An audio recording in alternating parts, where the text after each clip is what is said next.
Wednesdays just be spinning around. The intro? You know I love that intro. You know I love that intro. Oh man, oh man. It just gives me life.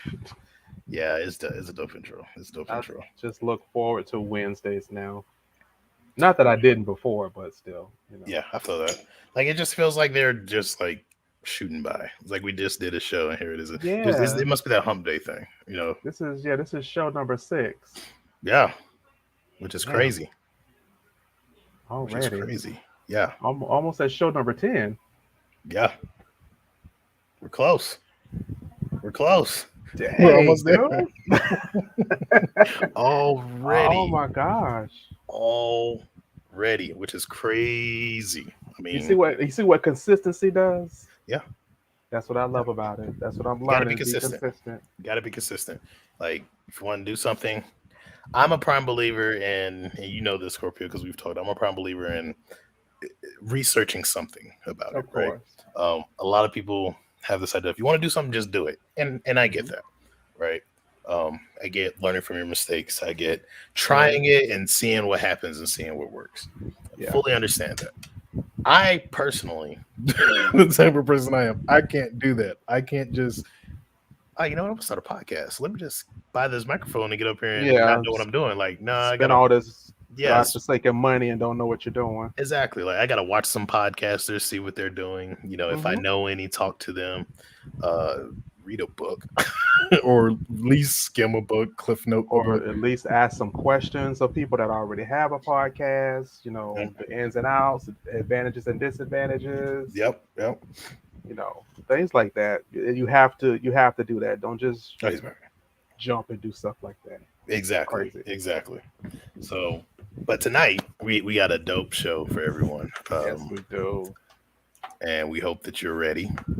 We hope. First off, what's going on, SJ? How you doing? How you doing? Welcome to the bridge. Welcome. And Boogie, what's going on? Boogie. Welcome to the bridge. Welcome to the bridge.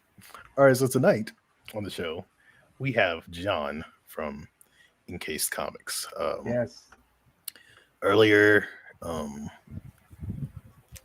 think everything's good now. Yeah. So this is the individual who supports and you know, in a sense kind of my having in slabs, like I because I'm like CGC who? Yeah, for real. So it's like I go to him. It's like, oh, I need this comic. like I want him call one of the Deathlock. Yeah, and some other ones. I was like, I got it. I'll find it for you. And found it, and I have him. So we're gonna bring Jon up here and let him talk to you and tell you a little bit about himself and what it is that he does, and then we're gonna, of course, go into the questions. And y'all know how we do it at the bridge. Like I said, we want to talk about the good, the bad, and the ugly, because this show is specifically meant to bridge the gap, connect the gap, fill the gap between creators and their audience. So, without further ado, let's go ahead and bring the man, the myth, the legend, comic book extraordinaire, my Scorpio brother. Gotta put that in there. The other part of my left side, the other part of my left Venn diagram. When he want to do damage, he comes to us. When he want to calm down, he goes to SJ. Yeah, exactly. So let's go ahead and invite Jon up here. What's going on, Jon? Hey. Just to let you all know, this is the Holy Trinity of indie comics. So there you go. You're looking at a 3. Can you hear me? Yes, definitely. All right. Clear. So I apologize for being on my phone because the computer decides that, like, no, I don't want to work right now. Hey, don't apologize. That happened to me the first episode. The first show, my show.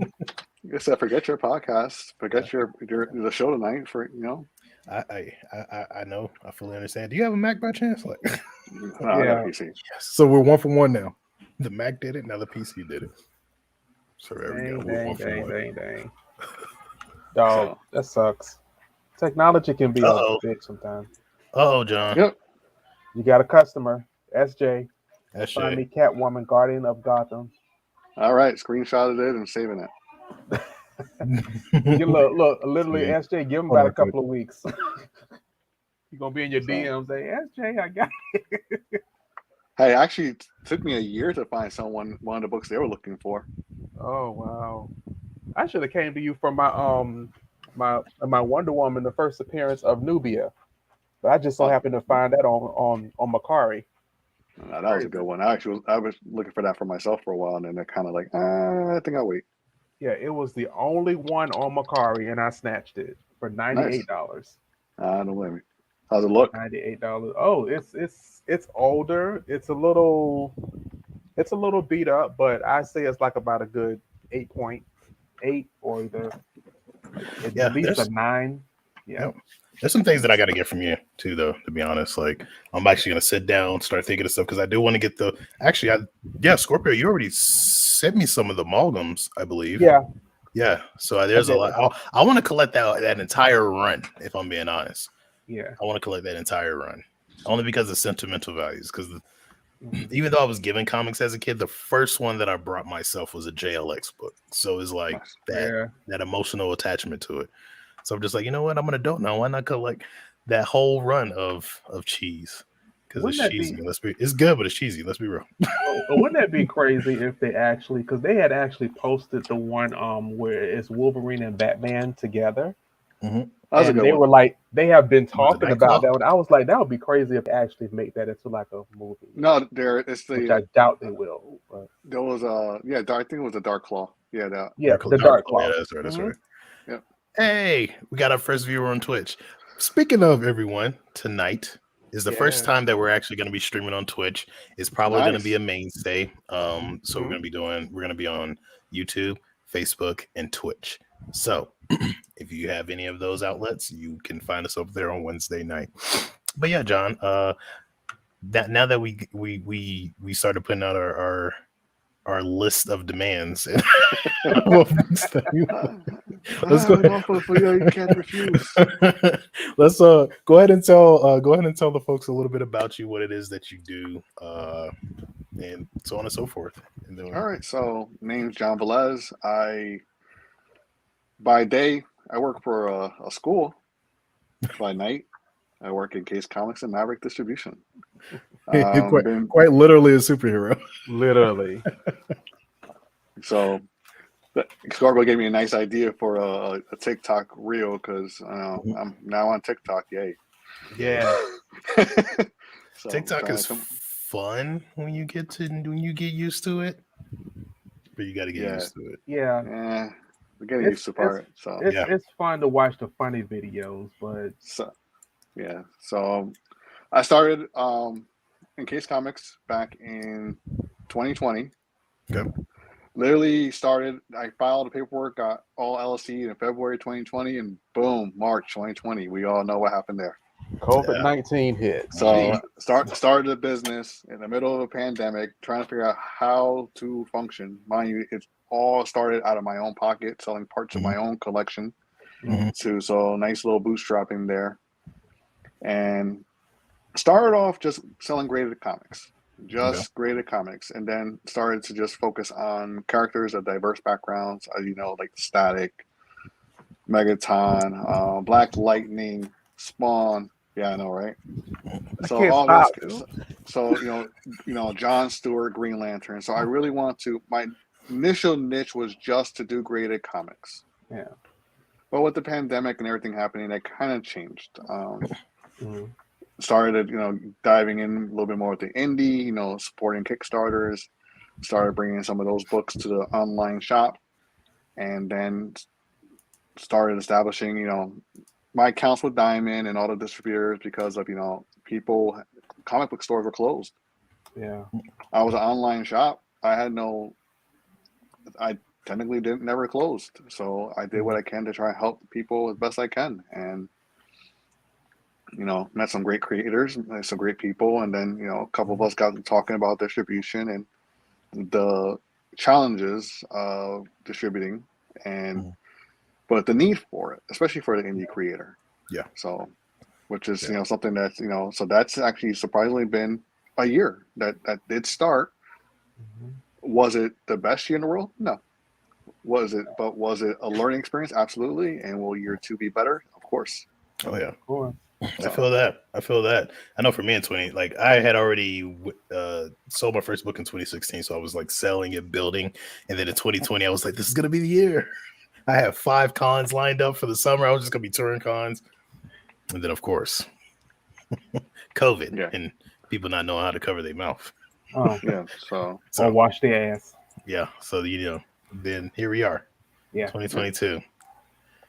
Semi tour this summer. In Tennessee, got Colorado Springs Comic Con this weekend, and then another small one. And then next year is the big one, the bigger amount of cons. So I get that, and yeah, it's like you've done a lot within the time that you've been doing it, which is crazy. Like you've done a lot. That's gonna lead to like you've been killing it. I know you mentioned something earlier. I'm kind of gonna go out of order with the questions, but I gotta ask this because I do want to know, because you already mentioned it. You mentioned that you pretty much fronted your own money for your company, which I did too. Like with Sovereign Comics, everything came out of my pocket. So I'm gonna go ahead and ask, like, would you say opening a store requires a bit of financial stockpile, or is it something that you could do with not that much money? Depends on how you want to do it and how much you want to invest in it. So like I said, I sold parts of my own collection. Okay. My very first graded comic was actually oh man, what was it? It was a Dark Knights issue number 1. Like that was kind of like my personal one that I still have. But I think it was that one. I'm not quite sure now. It's been a few years, but I wanted to start something, and obviously I didn't have the loads of cash. There's not grants at the door all the time for you to apply to. Didn't want to take out a business loan for this because you know what? I have other responsibilities at home that I want to make sure that I didn't disrupt. So I want to make sure if this was something, it's something that I build from myself. So it does take a little bit of financial stockpile, but not thousands of dollars to do, depending on your niche. And that's the important thing, is what will be your niche in creating a comic book store. What is your focus? Is it focused on graded comics like myself, which takes on an extra cost because there's a third party that actually has to grade those books and get them to me? Is it just a standard raw comics? You work with the distributor, you get them at a lower cost, which is a little bit more manageable. So it's more about what kind of niche you're trying to build, what kind of customer you're trying to bring in, and if you're going to be online or if you're going to be a physical store. Makes sense. So makes a lot of sense. sense. It does take a bit of financial stockpile, but it's all about how much you want to invest in it. That makes a lot of sense. I know, like for me, like one thing I was told when I was thinking about when I first started going into starting my own business, I was actually told this when I was in the military by an individual who had their own business. And then I was told again when I was in the reserves, like this dude, he lived in California, but he would come to Colorado to for drill and stuff like that. And he straight up told me, he was like, if you can't put your own money into your business and make it work, he was like, don't even try. Because he had like he has a company that drives people back and forth from the airport.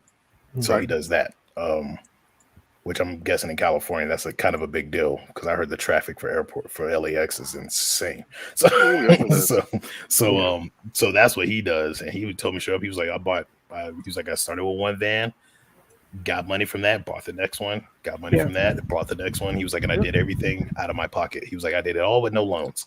He was like, he was like, people do get loans. He was like, but if you can do everything without a loan, or at least get it to a point to where you're like, oh, I'm making enough, now I can get a loan. He was like, he pretty much told me that the business actually will probably have its own feet to stand on, you know. Right.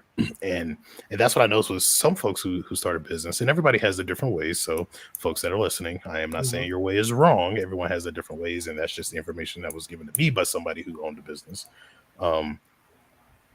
A lot of people first thing they think, oh, I'm starting a business, and automatic get a business loan, and it's like, with some of these business loans, you have to take them like your full on business plan, your financial plan, how much money you've made within the year.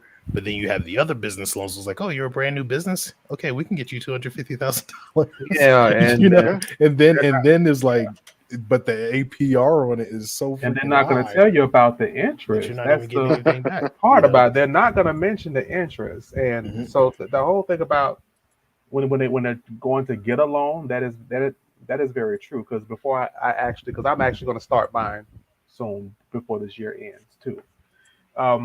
Before I even thinking about looking into a loan, I actually went to a bank and asked questions. And I asked them about a loan, and they gave me all the information and all the stuff that they're looking for. They want you to, some of them want you to have your business credit already built. So they want you to have business credit, and that's not something that you do overnight.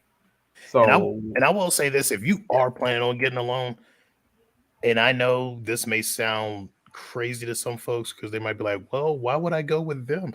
Go with the bank that's asking you for the most stuff to give you a loan, because 9 times out of 10 their APR is going to be better, and they're not going to, rip your asshole out through your throat. Just saying, just one big old fist. They're actually going to probably be a little more helpful. And then on top of that, they probably have the business insiders that are with their bank that are going to help you to make sure you're financially stable and make sure you can make payments and make sure you can make money and all this other stuff. Because for them, the more money you make, the more money they make. So just some insider advice from folks who own businesses and got a lot of degrees between them. Just saying. Or either go to like one of those little small banks also. Or a credit union. They're typically helpful. Or a credit union, they're actually very helpful. It's crazy. Oh man, John already started off with like the stuff. Y'all got getting some business information. For real, right? Start a business in 5 minutes. Yeah. Surprisingly, I get this question a lot. I get this a lot on even IG. She had someone ask me this today on something similar because they want to start their own comic book store. So it's one of those questions that does come up very often. Okay. I don't know everything, but I will do my best to help you. Yeah, and that's the thing too, is like, and that's another thing too I want to tell folks. Like, we don't subscribe to say that we know everything. However, we do know from our experiences. And experience speaks volumes. Will it be the same experience for you? Probably not. However, it might. So it's good to talk to someone who may know. That actually leads me to I'm sorry. Go ahead, Scorpio. I'm sorry. I don't mean to interrupt, John. That's an ebook idea. There you go. Uh-oh. There we go. Go ahead and $7 to $10 per book. Yeah, that's an ebook idea. How to start an online comic book shop. Yeah. Have the dictation app write it for me and put it onto Etsy or something. There you go. That does lead to the next question, because I think I asked you this offline because we talk a lot. So I think I did ask you this. But the next question is, why the choice to make an online store? Can you tell us the benefits of having an online store versus a brick and mortar? Okay, so one, I don't have to deal with the overhead of a brick and mortar. You're talking about renting the space, because I can't purchase my own space. I'm not that big yet. Yeah. So I have to renting the space, electricity, plumbing. Then you have to get the shelving correctly. You have to have a nice point of sale system. You want to make sure you have all the correct racks, cabinets, things like that. Lately now is also security. There are a lot of break-ins now happening in comic book shops, unfortunately. Yeah. So then you have to pay for extra security and hoping that that deters people from wanting to break in. Yeah. Online shop, I can set my own hours. It's essentially work when I can. Inventory is on the website. People can browse there. People can ask me questions. So there's no overhang of the brick and mortar costs. Inventory is kept in a climate controlled storage. So I keep some inventory, in my home office, because I do have a dedicated home office for the business. I do a lot of my packaging and things like that. The online just really makes it easier. Like that was one of the things, during everything going on with COVID, I didn't have to close because I had no physical location. Yeah. All I do is package and ship things to people. So, so that's kind of the chose the online store versus the brick and mortar. However, the benefits of the brick and mortar are there are certain distribution companies that will not send you items if you don't have a physical location. Example, trading card distributors. Okay. A lot of them, if you're into Yu-Gi-Oh, if you're into Pokemon, if you're really trying to build your comic book store brand in the sense of just like another comic book store, not every distributor will distribute to you if you're online. So that is kind of one of the things you have to look out for. Also, like myself now, I have a lot of artists that do signings, especially with my exclusives that have come out. Not having a brick and mortar, I don't have an actual location to have signings done on a regular basis. So it's either there are some shops here in the San Diego area that are nice enough, like, hey, we'll give you our spot upstairs, rent free for a couple hours, because it brings in business for them as it brings in business for me to do the signing. Right. So that's a great partnership to have one of the shops that doesn't work with everybody. We work and places like that don't really work as well. So that's where kind of it comes a little bit of a harder issue just being online, having that presence, especially, you don't get that foot traffic. Some people just like to browse into a physical store. So and meet people face to face. You miss a little bit of that, but that's why I try my best to be as engaging as possible. So yeah, that makes sense. Okay, that makes a lot of sense. Because I'm like, for me, I know event. I'm thinking on if I should. No, I'm not gonna say it. Y'all know what I have planned, but I'm not saying anything. We'll talk more about that, John. Like offline. So I guess So that all that makes perfect sense, though. The benefits between the two. The pros and cons between the two. One, constantly running that. Honestly, to tell you the truth, like that what you said with the here, let me hide this real quick. But what you said with the trading card part, like how some distributors won't distribute to you if you're online. That's interesting because I didn't know that. I thought that as long as you could prove that you were a legit comic book shop, that they would distribute to you. So that's interesting to learn that. That makes me wonder, like, that might be another business idea to be an additional, maybe more of a distributor for trading cards online. But we'll go into that when we start talking about Maverick, because maybe you already have that planned. So, but one thing. Sorry, I'll say one thing that I forgot to say that is also. So you do, as an online store, get a little bit of left out in some sense. So there are things like local comic book store day, that local comic book stores don't want online comic book stores a part of, and they have it. There's a Facebook group and page that don't go hunting, but they someone has actually told me, like, oh well, you're online, you shouldn't really be a part of this. You should wait till you have an actual physical location. Wow. Guess what? I still ordered the books. Yeah. I still sold the books. You still did your thing. And you still get the people got what they were looking. The people got what they're looking for. And that's what matters to me. That's why they're like that. It's funny because it's like the people who will do stuff like that are the main ones who will talk about comics and say, "Oh well, you're gatekeeping because you don't want this character changed to this character," but they'll gatekeep other people out of things. And I say that to say this because it happens in the comic book world too, in the indie comic book world. A little too much. Where you'll have some people who are like, only thing I want to do is digital comics, which for me, I'm like, I get that. You do digital comics, you sell them for a good price. You're technically making money because now you don't have to worry about like your printing costs and then your shipping costs, which is freaking ton. That's a lot of money. Like the book, to get the book made is already a lot, but with everything else, that's even more money. So I understand when some people say, I only want to do digital comics. And then you'll have those other people, the elitists who will be like, oh, well, I'm not buying just a digital comic. No one wants to buy that. However, statistics, even with manga, even with comic, people are either doing one of two things. They're either buying more digital or they're buying both. I'm that person who typically likes to buy both because I like to collect. If it's a good book, I like to collect. But if it's a really good book, I'm like, oh yeah, I want to have this on my iPad so that if I'm traveling, I can have it always there at my fingertips, on my iPad or my iPhone to read it. Which is one of the reasons why even with my books, I sell digital and I sell physical.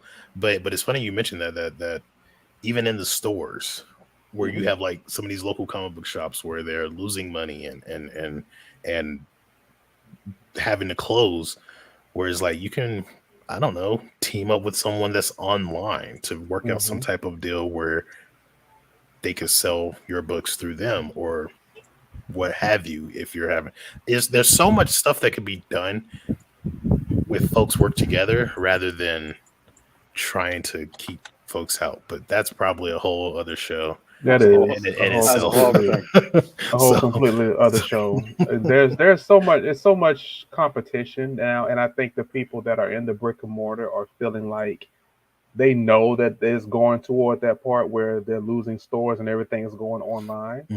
They feel like they're losing their spot a little bit. Yeah. So they don't trust you. But instead of me, I would have a physical. I told my LCS this. I said I would have a physical location and an online store. Like, why not? So that way, and it's simple because physical, I sell it online. Because it's simple. Because like right now, my store is in Squares. So like, if I ever decide to do a store, it's an easy transfer. Only thing I got to do is go in there, say I have a brick and mortar store now, and it'll transfer my inventory over to it. So now I have my online store and then my brick and mortar store. So easy. So like a lot of these local comic book shops that I've noticed, some of the ones I've been to have Square. So it's like you could do both incredibly easily.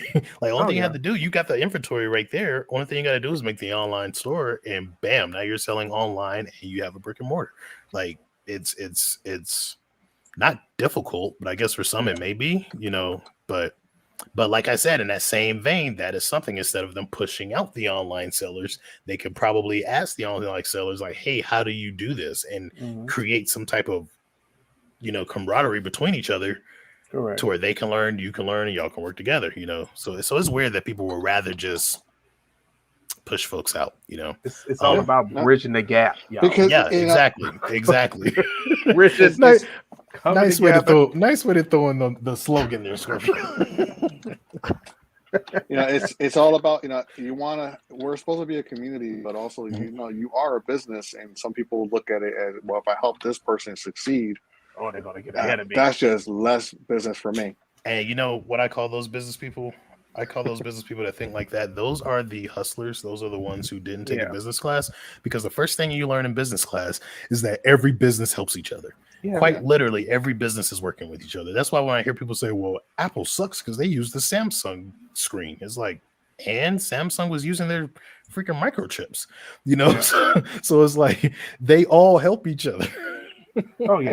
Hey, so I got the page working on my laptop. If you want to let me in on the backstage. Okay. All right, let's see if you pop up on the camera over there. But yeah, that stuff always irked me, is like when people would say things like that, like oh, well, you're my competition, I can't help you.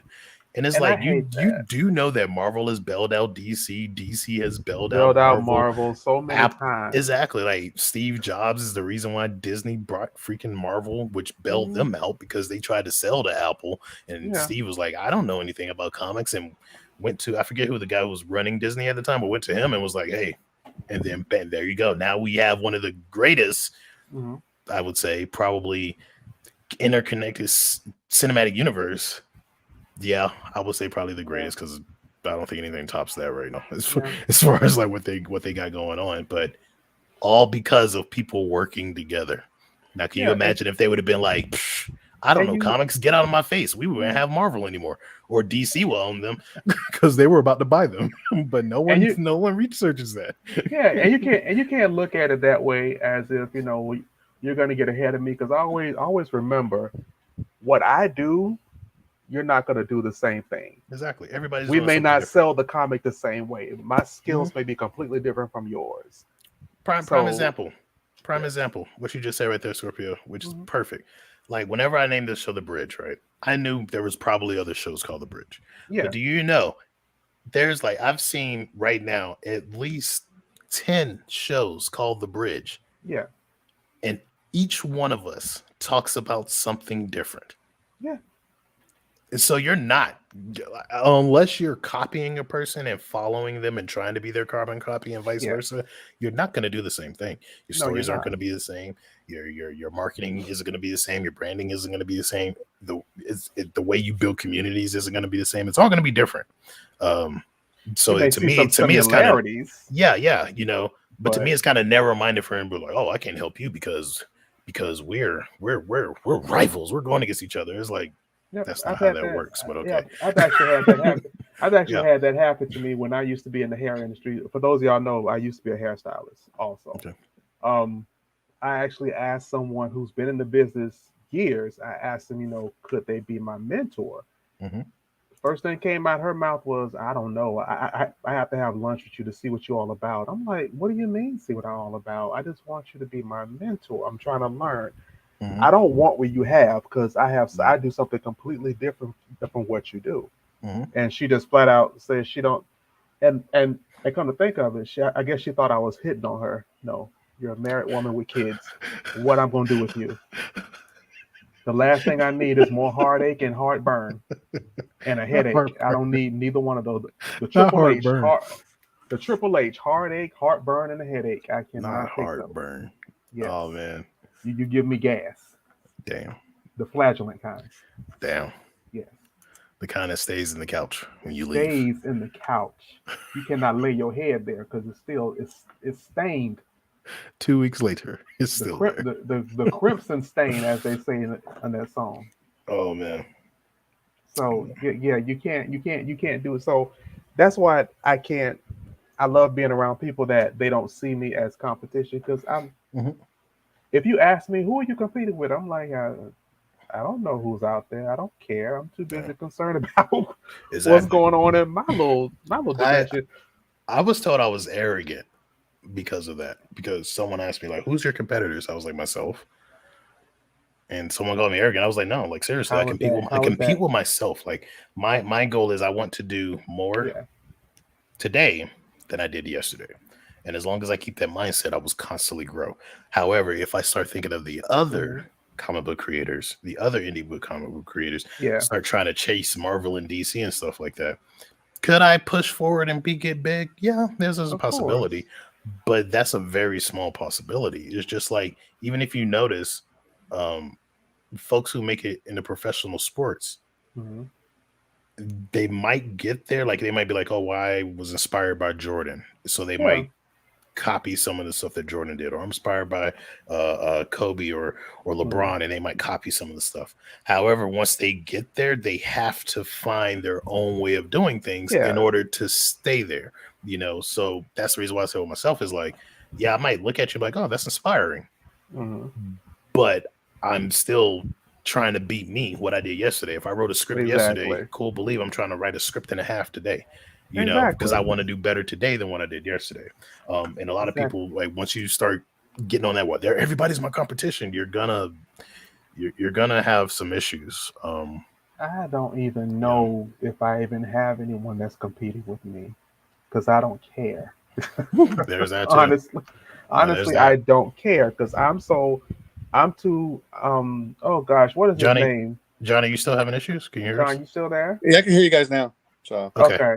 Because your camera went out. Just want to let you know. You might have cut it off though. But what is the swimmer's name? Michael Phelps. It was acting up. Oh, it's acting up. Okay. Mm-hmm. Michael Phelps was a good inspiration for me. Also, I forgot the last time that he did that big thing where he swam and he won. He was focused in his lane. The other guy that was competing him was swimming, but he was watching him the whole time. Exactly, and lost. He was focused. I was just like, yep. and Michael Phelps won that medal. Here, I'll say this, right? So that's my mind. I'll say this. I ran track. Clear. I was a football player. I was a running back. You know, I also ran track. That was kind of mandatory in my high school. It was like if you're gonna play football, you at least need to run track. So I ran track. And the first thing you're told, stay in your lane. Exactly. Don't look behind you. Don't look to your left and right. Look forward. Don't care. If you're a track runner, you know exactly what I'm talking about. You don't. I know. I ran track too. Yeah. So you're not looking behind you as you run. You know. So you're just concentrating on your lane, looking forward. You know. You'll feel them if they're getting close, and then you speed up. But you know, John, do you want to add anything to what we were just talking about? Or I missed a whole bunch with you the missed whole a bunch. audio. Yeah, I figured. But I ran track too. So hey, so you know, we were always told that like don't look behind you, like because you will, like you'll fall. That's even they do it in horror movies. Don't look behind you, just run. You know why you don't look behind you? Because you're gonna trip, and the killer's gonna get you. Exactly. So the worst thing about when I ran track, so I used to run track back when I lived in Kentucky. So my dad was in the military, I lived in Kentucky. My high school mascot was a tiger. Oh man. What color was our track uniforms? Oh, y'all were like a gold and black. No, were they orange? Orange. They were orange. Oh, Tony the Tiger orange. So that's a fun fact. So imagine, running track with an orange jumpsuit and how that Oh, hell no. Like, here's a fun fact. So I don't know how long any of you have been sexually active in your life, but when Trojans first came out, their color scheme was blue, white, and gold. That's the color of the boxes, right? So my high school mascot. Tier. I see. but my high school mascot was the Trojans, and our colors were blue, white, and gold. Oh no! So they quite literally went to a school for a football game, and they actually put condoms on their banner that they bust out. They actually, Oh, that's messed up. It's crazy. It was messed up. So that is messed up. Crazy high school, crazy school stuff. Why would they do that? They could at least made it like a gray color. Oh, I'm not going to tell you. I'm not going to tell you like the worst thing that's ever happened to us. Actually, I should say this, and then we'll get to that next question. Go ahead. What are the worst things? So, like, my high school was predominantly black, right? Mm-hmm. We did have white kids at our school, but when it came to the sport, it was more black kids playing. So we went to one high school that was predominantly white. And these jokers, I mean, it was during the 90s, early 2000s, so they could have been being racist or they could have been innocent and they didn't think, But they took the mascot and hung it from the field goal post. And so we get there and we're getting off the bus and we're like, and we're just looking at it. And our coach was a very like he coached the football team and the basketball team. So like if we were winning, like because in basketball our school was pretty freaking amazing. So like if they were winning, he would always tell them don't bust the clock, which means because like we still had the old clocks because our school was kind of poor. So our clocks didn't have 3 digits; it only had 2. So he would be like, "Don't bust the clock," So he was that type of individual. He was like, keep playing, but like don't embarrass them. That night when we saw that, he looked at us. He was like, "Destroy them," and we walked out. There was like 56-0 when we walked out of that stadium. Oh well. So we just saw a totally different side. It was like, "Oh, really?" So so when you mess with the bull, you get the horns. Exactly. Don't do it. Exactly. No, it was crazy. It was just like SJ. It was wild. Yeah, just like what SJ said down there. Oh, you got it. Ain't nothing innocent. Ain't nothing innocent about that. They knew what they were doing. It's like you want to look at it and be like, maybe and then you're thinking about it, and you're like, you're fuming inside, and you're like, the first person I hit, I'm gonna break something. I actually broke the quarterback's arm that night. I hope he had insurance. So it was like we weren't playing like that night. It was their homecoming too, so it was bad. Oh, he had to go to homecoming with a cast. We were not playing, man. Like we were angry about that. Like we were pissed. But yeah, hold on. So let's go to the next question. Okay, next. So John, do you think online comic book stores are the future, considering how so many order from home now, like with Amazon? Because I know you mentioned that earlier, how it seems like it's kind of shifting. And I know that some brick and mortar stores who lost their business have actually ventured over into the online space. So, Right. so what's your opinion on that? Do you think the online comes to the store, the future?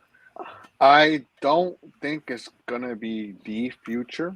Mm-hmm. I think it's just another side to the comic book industry. Okay. If you can, a hybrid approach would probably be better, having both the online presence and the physical store location. And some comic book stores are very good at doing that. Online isn't bad, but there, like I said, there are some issues with just being online, just as there's issues being a brick and mortar. Mhm. You have to think about why do you have the comic book store for? Is it for yourself? Is it because you're serving a community? So part of that community is being able to meet people face to face at times. So you lose out on that with an online store, unless you go to cons and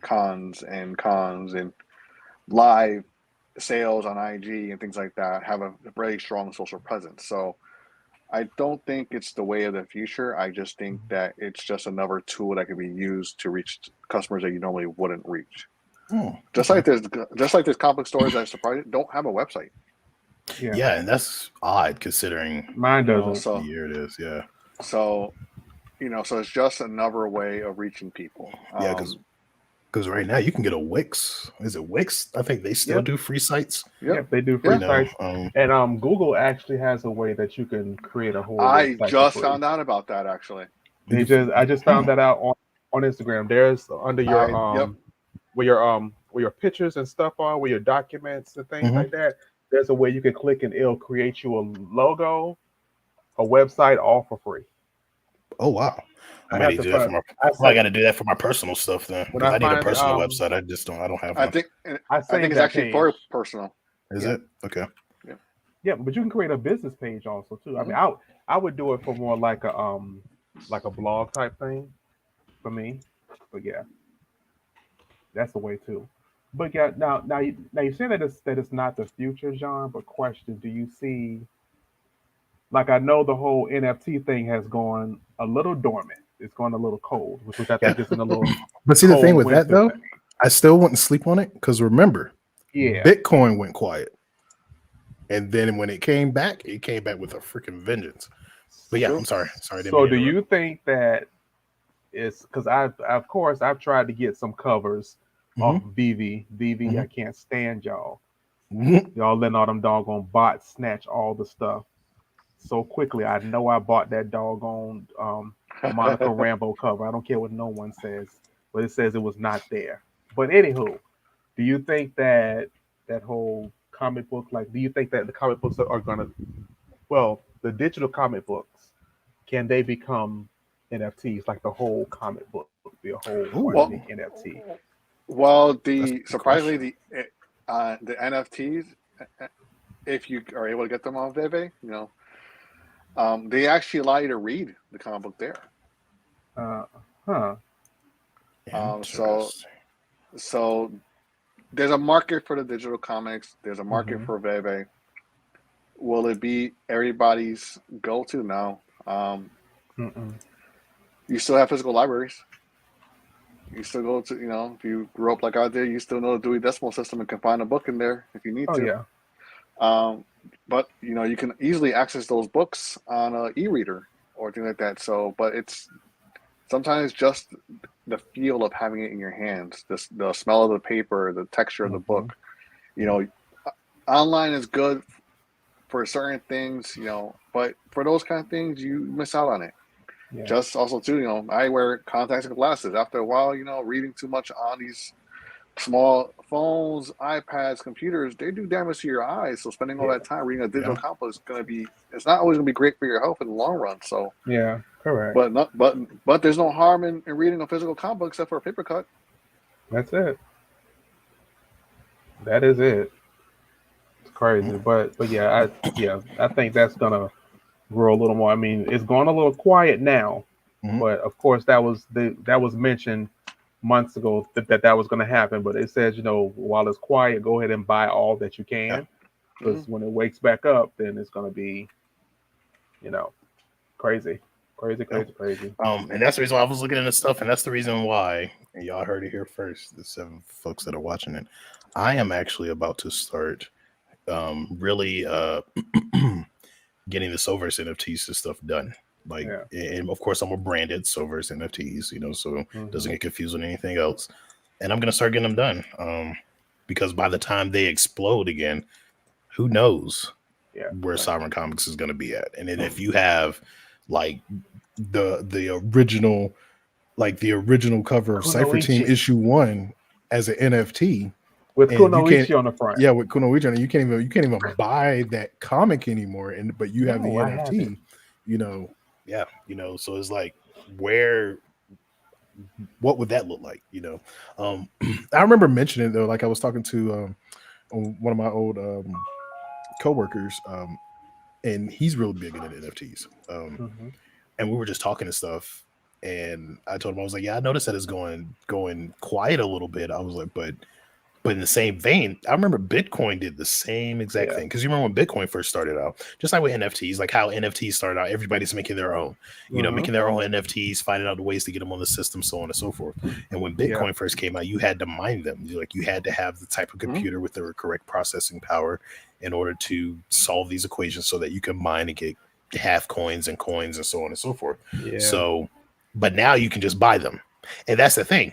Just like with Bitcoin, just like with weed, because weed, everybody was like, legalize it. And then it went dark. And now you have all these states who are legalizing it now. And the whole point of it, the reason why it goes dark is because what FDIC and all these other ones, they're trying to figure out a way to make money off of it. That's why it goes dark. Once they figure out how to make money off of it, it's going to be kind of too late to buy it. Because remember when Bitcoin came back, it came back in the millions. And you're like, how can I buy that? I can't buy $1 million. You can't buy it now. You can't afford it now.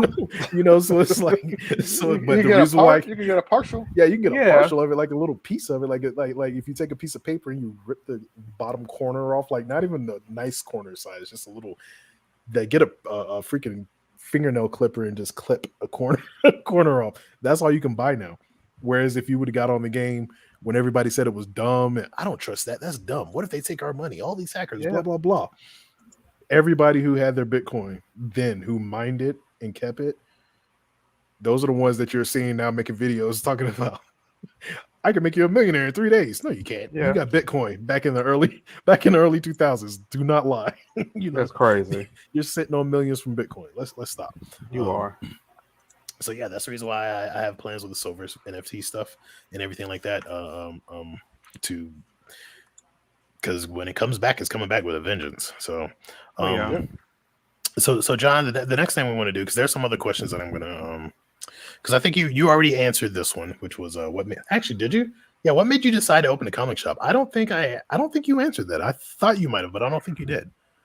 So what was your decision? No, I don't think you did. So I had moved from Florida to California.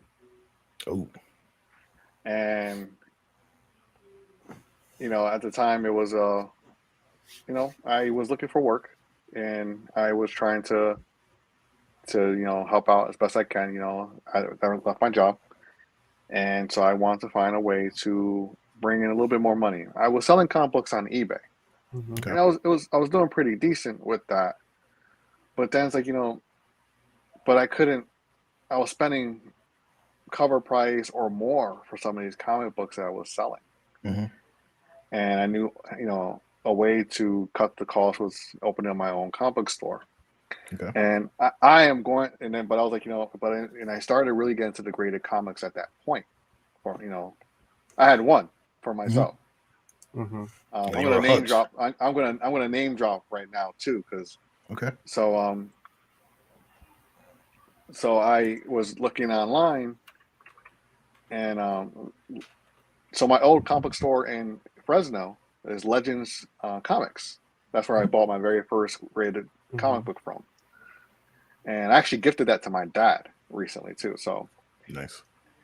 And then so then I was thinking of, all right, what can I do? What kind of business can I create with this, and things like that. What, build my niche. I really like these graded comic books because I didn't know how to grade. So like, send it off, have someone do it. You pay for a service, boom, you got it. Yeah. People can argue. You can't argue the price, the price. You can't argue the quality, the grading, because it was done by a third party. And I wasn't gonna say an impartial third party, but some things recently has transpired where I'm going to not say that completely. If you've been following what's going on with IG, yeah. So then I was looking online, like, okay, how to start my own comic book store. A lot of information out there was actually, you need tens of thousands of dollars to do it. Yeah. And then I came across a page called a Certified Comic Shop.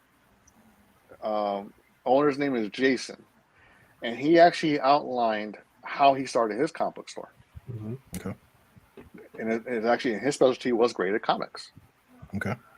So he kind of put, his tips and tricks on what he did, how, money he's gained, money he's lost, websites, how to get, better shipping prices, things like that.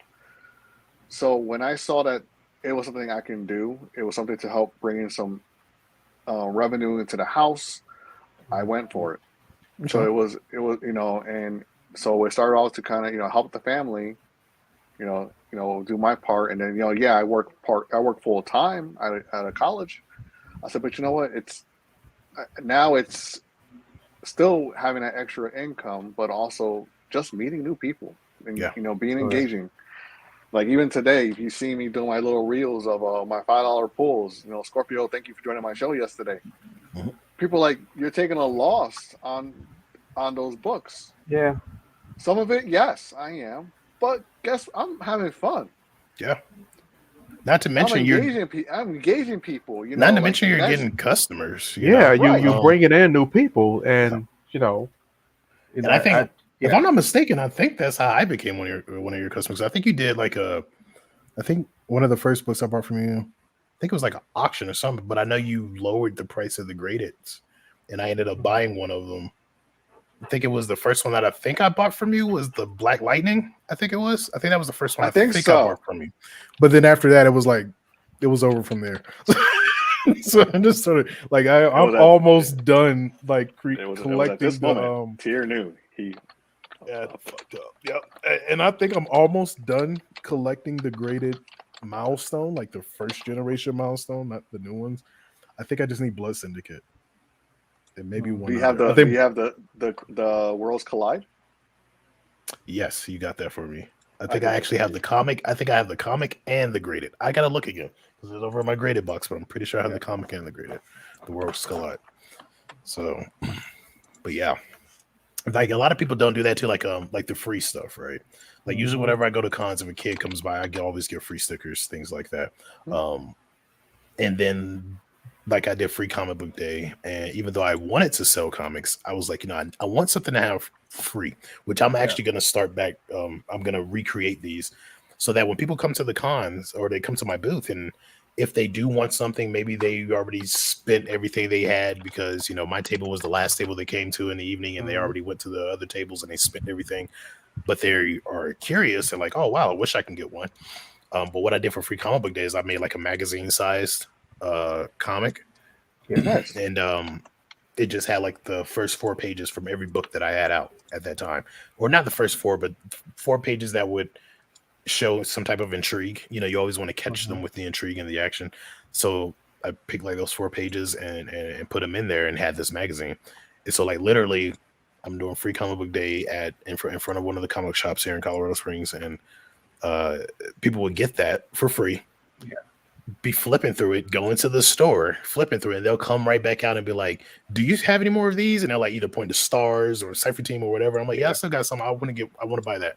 So stuff like that actually helps you as a company. Like you don't have to give the product away for free. You can lower the price. You can or you can find something else that's part of your brand to give away for free that will be substantial to the individual that gets it, you know, and substantial to you in the long run, you know. So yeah, where people are like, oh, you're selling them for $5, you're losing money. Not in the end, because those same people that just bought that for $5, once they get that and they get it in the way that you ship stuff, the way that you ship stuff, and they're gonna look at it and say, holy crap, like I bought these for $5. This dude shipped this to me like a safe.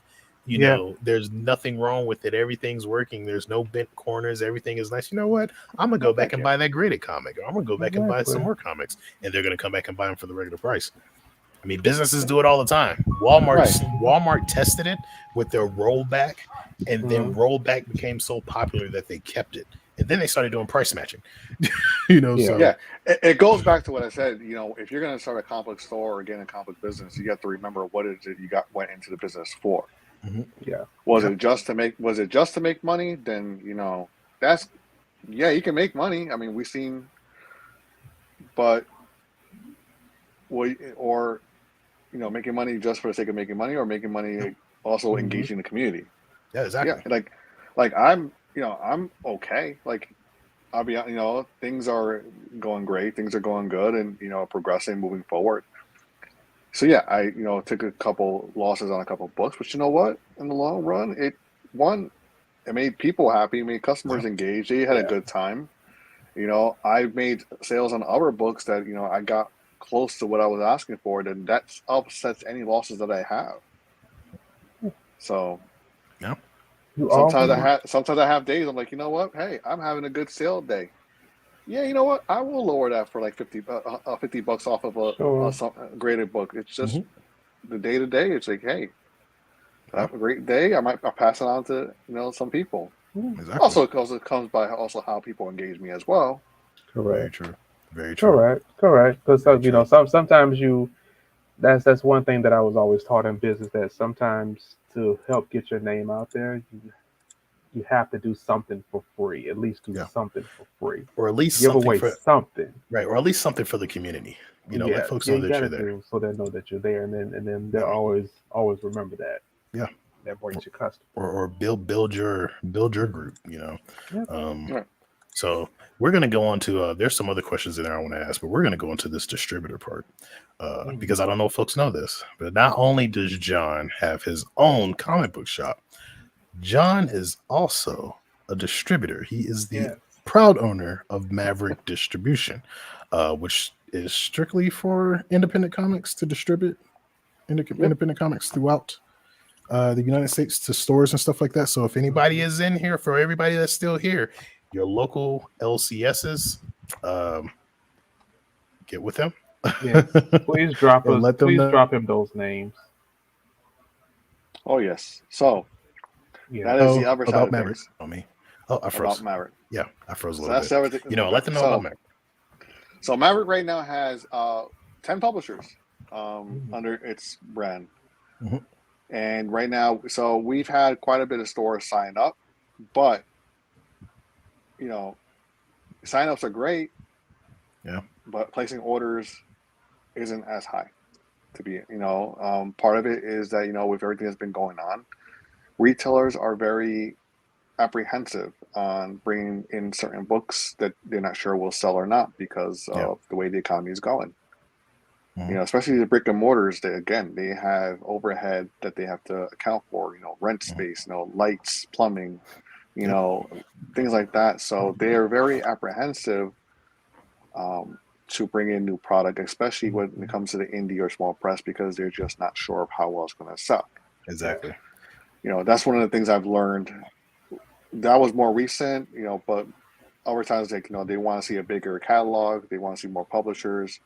They want to be able to get more bang for their buck when they're placing their orders. And that's something that we're actually working on, is trying to get inventory for all our publishers that are under the Maverick brand, because we don't have it actually for all our publishers. Yeah.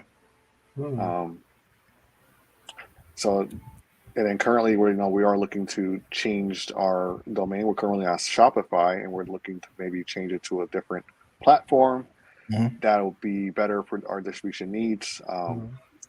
Because some of the retailers that have reached out, you know, they stated they had some issues with Shopify. same with the back door with the discounts. So we're trying to find a better way to service them. So working through those things and trying to have a better, better year too. I feel that. Now, question: do you think that that's going to change because I've been seeing a lot of indie comics to me, I see them picking them up more. I see more people on Instagram picking them up more. I see more people are now going strictly, I only collect independent comics, or that they'll mention, yes, I do Marvel DC, but I also do independent comics. And now with some of these independent comics are now being turned into some movies or shows, do you think that may change some of the distributors' mind at the way they look at indie comics in the future, or do you think it's going to stay the same? It will probably change a few shops' minds depending on the book itself, how it is created. I mean, not every comic is created equally. Yeah. Some publishers don't use the best paper for their cover. Some don't use the best paper for their interiors. The art might be off. Also, it comes, they cost. There are some publishers that their cost is much higher. Yeah. And because of how much it costs for them to get it printed. So with the way indies and small press are being more brought into the light of movies and mainstream, it's possible that shops will bring in possibly more, but it also depends on the presentation of those publishers' books as well. Exactly. Which matters a lot. I will say this for the folks that are in here: if y'all want to help out independent comics more, or want to help John more as far as getting these books in the stores, like if you have any local LCSs around you, just go to them. Like, hey, do you carry Sovereign Comics? And just keep asking, because to be honest, because I've gone to a store here in Muse, they're like one of the ones who carries, and I walked in and they were like, oh, you're Sovereign Comics? Because people kept coming in and asking if we carry your books, but we didn't know that you were here, that you were local, who you were. And so that type of stuff actually helps. Not only does it help the publisher, but it will help the distributor as well, because those stores are going to try, if they're looking at it like, okay, 15 people in a week came in here and asked me if I sold Sovereign Comics. Maybe I need to get that book. Maybe I need to find out who they are and get those books, and find out who's distributing them, find out if I have to go through them or if they have a distributor. Because for me, if I'm dealing with a store, I tell them straight up, like, go to my distributor, So like I would rather keep the business to customer B2C.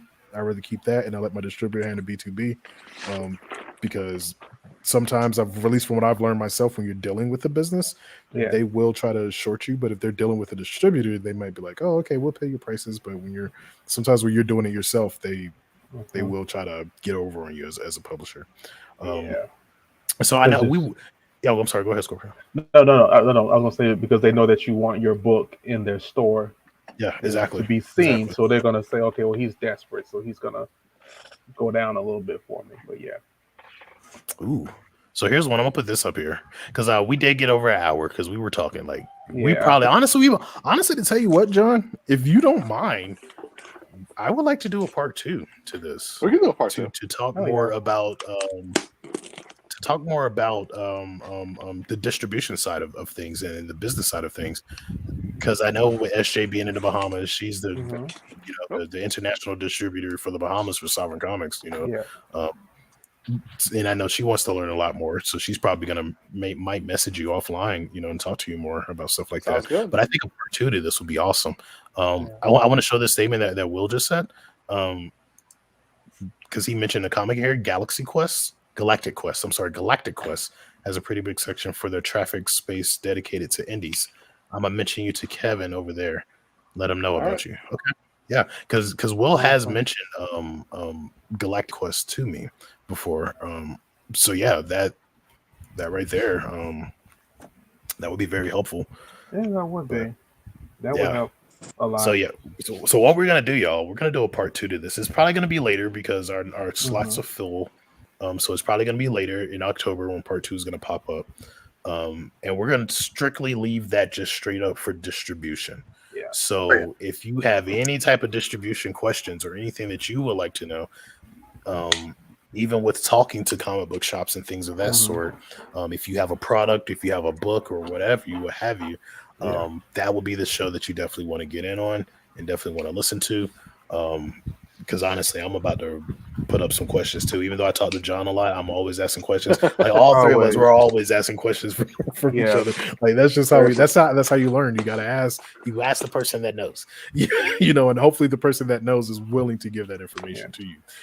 So they know when I'm going to ask the question because I start off. This is going to sound stupid. Yeah. That is your go-to line. I always say this is going to sound stupid, but here it is. But they're just like, really? Here's that stupid question I told you was going to sound stupid. I'm asking. And he was like, y'all like, that's actually a good question. You know, like, oh, okay. But yeah, that's what we're going to do. Am I frozen on your end? Just a black screen, but it's fine. But yeah, we're going to do a part 2. Yeah. To this, and part 2 is going to be strictly for distribution. Yeah. So y'all tune in for that when it comes. It's going to be in October. I will probably reveal a date for that and put that placard up earlier than I have been. I got to get the rest of these up. I want to get them out there early so folks know that they're coming. Most definitely. But yeah, like I said, we're over an hour. We're going to end it. Scorpio, you had something to say. Go ahead and say it. No, I was going to say, make sure you all like, and share.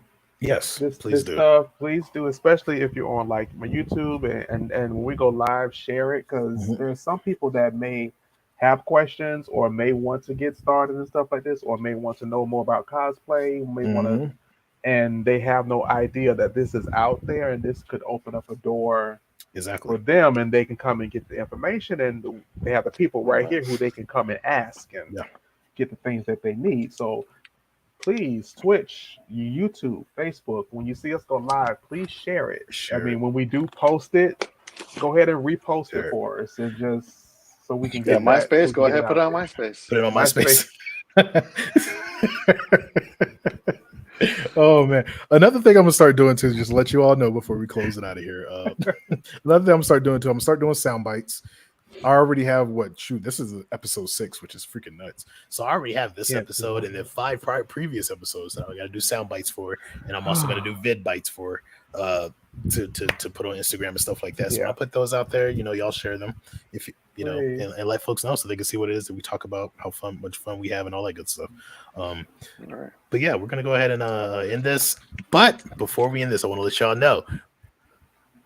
Myself, Scorpio, and John, we will be staying a little later because we are incorporating, that question thing that I was talking about. We'll ask a question, but we're also incorporating something else where we'll try snacks that we've never tried before. So y'all might get to see us throw up on camera if it's disgusting or turn green or whatever. What may happen, if it's disgusting. But in order to see that, you have to be on the Patreon. And I say that to say this. There are multiple tiers for the Patreon. There's even a $2 tier, and the $2 tiers will be allowed to see this recording. So if you can't afford, if you put do you spell tier for the tiers? Tier like your name? I should have. I did not, but I should. Tier 1, tier 2. Tier 2. People would have been like, "This dude is so arrogant, such an asshole, so arrogant." But yeah, so you have to be supporting the Patreon to see that. But like I said, there's tiers for everyone. So find the tier that fits you. And I'm just grateful for whatever. Like, I'm grateful for whatever support. So, John, before we leave out of here, go ahead and tell folks where they can find you at. I accidentally deleted my ticker down here, but I'm sorry. So, yeah, I was gonna put it up there with all your stuff up there, but I accidentally deleted it. All right, go ahead and tell folks where they can find you, John. You can find me at encasedcomics.com, Maverick Distribution.com, Mav Distro. Website's being redesigned, so don't be afraid when you see coming soon. You can email me at john@encasedcomics.com. Follow me on IG at Encased Comics, TikTok Encased Comics, and now also doing live streaming sales on Drip. So at Encased Comics, which is dope. I was on there last night. I got some good stuff. I'm gonna catch the next show. Like I was getting an interview last night and missed it, but I'm gonna catch the next one. So but yeah, again, thank you everybody for dropping in. Appreciate I hope that you learned something, and I hope that now now that gap is filled between creator and audience. So y'all take it easy, and we'll see y'all next Wednesday. Nice. See you.